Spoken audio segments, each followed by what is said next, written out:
On a day-by-day basis, the subconscious mind runs our biology about 95 to 99% of the time.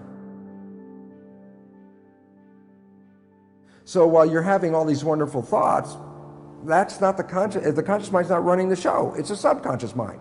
The programs that we got, that's the source of the problems that most of us face. The subconscious is the driver until you own the responsibility to stand in the front, put your hands on the wheel and drive the vehicle yourself. The moment you do that, you have power.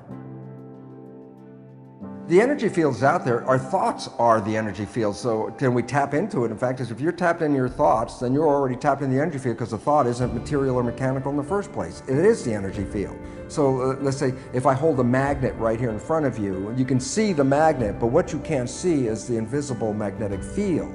And so what it says is, well, we are physical things in our world, like physical bodies.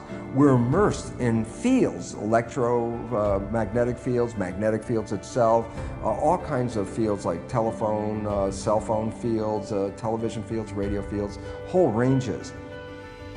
When you're in sound, and they're nice pure sounds, you entrain or entangle with the sounds. That's why music, historically, from the ancient Greeks, they already knew music was profoundly important in healing, and that was like, what, 5,000 or more years ago. Their systems try to entrain with each other. And so if one is out of harmony and one is in harmony, then the significance is when they come together, the tendency is to drive them both toward harmony. Sound, of course, is the element that music was transmitting this harmony to the system, and the system takes it in. And this is why people use music to relax and get into a lower state, which takes away the stress of the system. Every atom is a vibrating source of energy. And so while we have the illusion that I can see you, you can see me, I tell the audience, you can't see me in the dark. And the significance is, why can I see you? Not because you're physical, but the light bounces off the energy and then is reflected back. I see a reflection of you. It appears to be like you're really physically there. You are there, but you're really there in energy, because every atom is energy. And if an atom is energy and molecules are made from atoms, molecules are energy. And molecules make cells. Cells are got to be energy, and cells make us. They have a force field which gives them that character of being physical. They reflect light so I can see them, and lo and behold, the energy universe becomes what we see as the physical universe, except in truth, as quantum physics reveals, it's all energy, it's all vibration. If you are energy and you want to communicate with energy, how would you do it? And the answer is, with energy itself. Energy communicates with energy. And so vibrational frequencies and sound and light and electromagnetic fields, all these are forms of vibrational energy. That is the language that our atoms respond to, because they themselves are energy. Matter of fact, every atom gives off light and energy, and every atom absorbs light and energy. That's a fundamental law of physics. Now you say, okay, I'm creating a healing frequency, I'm creating a healing sound. And I say, yeah, of course, by the nature of atoms, when they're resonant, when they're in harmony, they will absorb the energy from that. And that's called, in physics term, it's an interference. The energy of the sound you make is interfering with the energy of the body, but there's two kinds of interference. One is called constructive interference, and one is called destructive interference. And both of them are necessary for healing, because sometimes you want to enhance something, and sometimes you want to bring down the vibration of something, so you use energy interference, which is fundamental to the new physics and fundamental to the new energy medicine. What's new about this? 5,000 years ago, at least they were talking about this. But today we have technology to read it, but they knew about it that long ago. Piezoelectric activity. Piezoelectric is a complicated scientific name, But many people are familiar with piezoelectricity. For example, if you have a gas stove, and what you're going to do is you want to turn the gas on. So as you turn it on, then you hear click, click, click, click. And I say, well, what's going on? And then all of a sudden the light lights up. I say, well, what was going on? And the answer is, there's a piezo crystal, and when you turn on the switch, there's a little hammer that bang, bang, bang, bangs the crystal. Every time you bang a piezoelectric crystal, what it does is it gives off an electric spark. So that's why you put that piezo crystal in the gas flame area.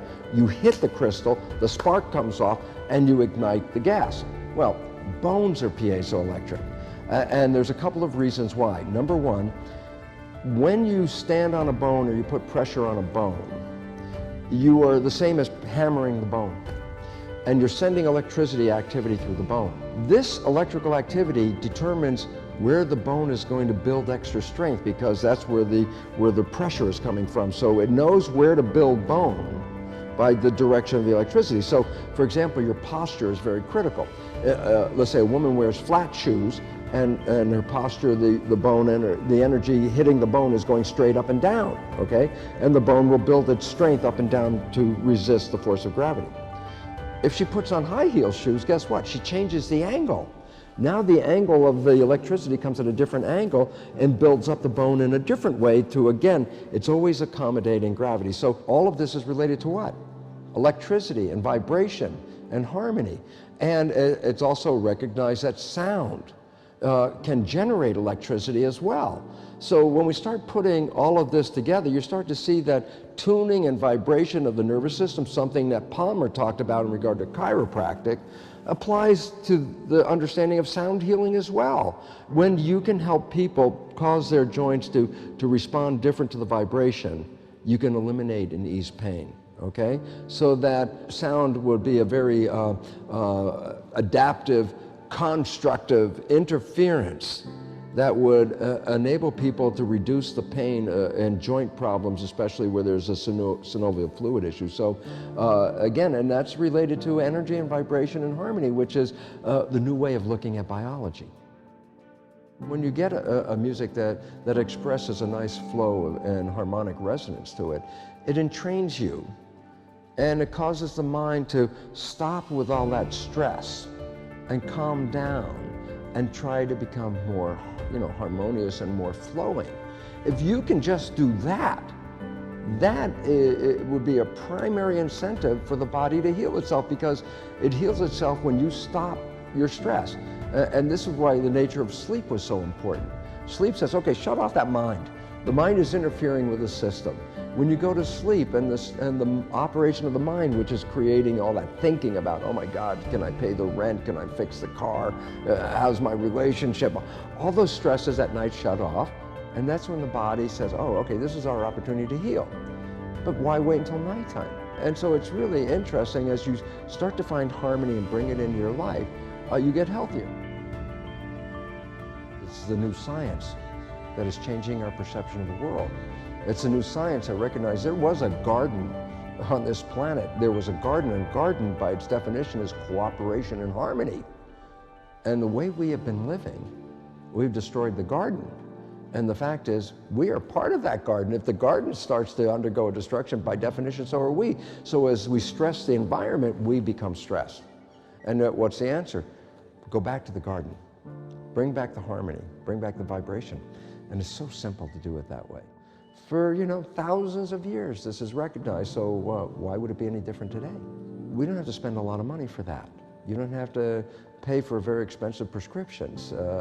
You can buy a CD in some cases and have that sound wash over you, and that's a lot more effective and healthier than going the conventional allopathic route.